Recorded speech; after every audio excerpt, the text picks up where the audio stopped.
Yeah. So the next question was, which is better to start career in automation tester, Python plus Selenium, or Java plus Selenium, something like that. It's good. Good.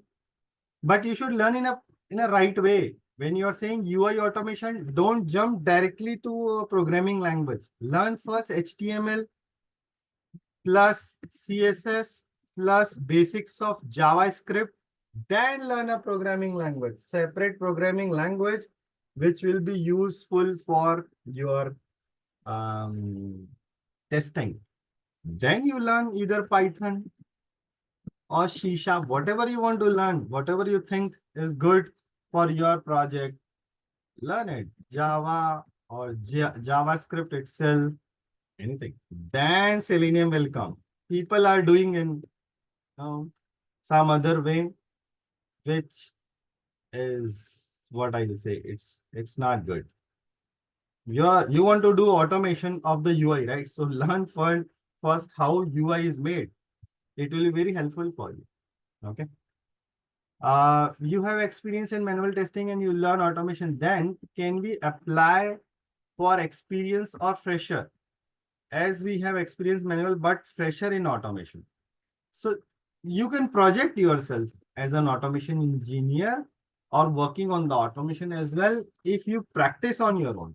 If you think you can create framework, you know how to work with data driven thing, you understand about how to put your code in GitHub, you understand about the Jenkins job, you can do it practically. So you can project yourself as experienced also. It's fine.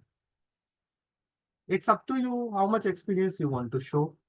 But then you can say in your current project, you're working all those things. Okay. What is the future scope of QA engineer? Nobody knows about the future. But one thing is very much sure that a product cannot be, can go to the market without, you know, having quality check, without like it is tested properly, no product will go into the market, right? Logical thing. So there will always be testing. The form of how we do the testing, it may change, but testing will always be there. Okay.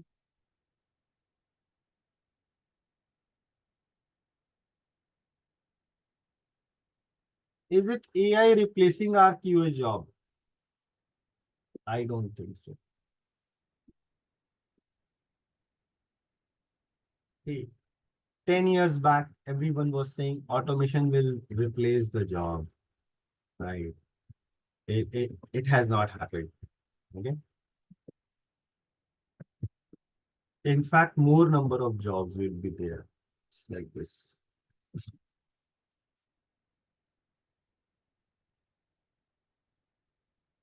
It will make it fast, maybe. See, it's very obvious. 20 years back, when we were testing, we took more time because the model was different, how we were developing the software. So waterfall model was there. In 3 months, coding was happening, and then something is happening. Then testing will happen for 1 month. It used to happen. I have worked in an environment, not 20 years back, around let's say 15 years back, where we were like allocated 28 days for regression testing. We were continuously doing testing for 28 days. Okay. So it was happening. Now we are allocated 2 days for the regression testing. Same thing is happening. Like the number of 1,000 test cases I was executing in 28 days because every day I was executing around 30 test cases. So I was doing 1,000 test cases in 28 days. And the whole team was doing the same thing. Now also we are executing around 1,000 test cases in 2 days. Right? So the things how project development happen, it has changed, and the testing also has changed. But testing will always be there. So AI, before it will replace the QA job, it will replace the dev job first. Let's understand one more thing. When AI will be applied, it will be applied to everywhere, right? Why they will apply AI in QA only? They will apply the AI on the requirement analysis first. They will apply the AI in development code first, correct?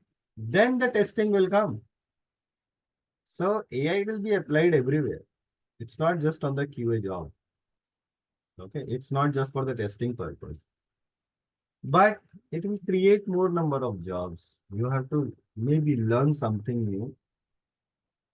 Another question is, another thing is, why we think that we should learn just 4 to 5 things and our life will be settled forever. Why there is a this kind of mindset we have, right? AI is coming, it's fine.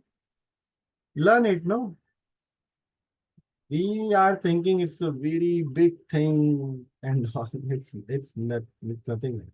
We spend some time, understand it, how it works. Okay, the question was about chat, uh, some chat mechanism which you want to um, implement, right? First of all, don't jump directly to automate it. Understand first how this chat thing, support thing works first, right? What is the technology they are using? Okay, learn that part first. Maybe if you're using Node.js, learn first how Node.js works. The technology itself, learn that first. Okay. Then think about the testing, how in different ways. So more you will talk with the developers, they will be able to help you more. Maybe they will say you don't have to do the UI check, you just have to check the API. Maybe one of the things that you will realize after 1 or 2 years that no, I did everything wrong by doing the UI check. It should have happened through the API only. It may happen.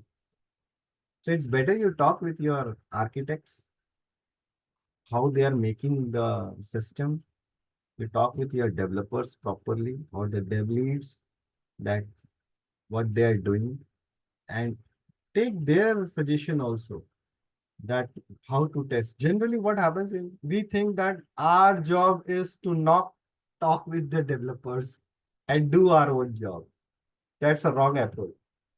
When you are developing a product, you are a team, right? So you are working together to build a good product. That's it. So for that, how to the do the testing, you should ask to everyone why we are worried about that. I should not ask this kind of question because I am a test engineer. Why not? You will understand how in different ways you can do testing. Then you will ask them this thing. You know your job, but still you should ask to your leader manager. They will be happy. Not exactly in the way that how to test. The thing is, you should ask that, okay, this is coming. We will be, our thinking is this, we will do this thing or I will do this thing. But is there anything else we should test? Is there anything in different ways we should do? In their own technical capability, they will suggest you, I'm sure. Fine.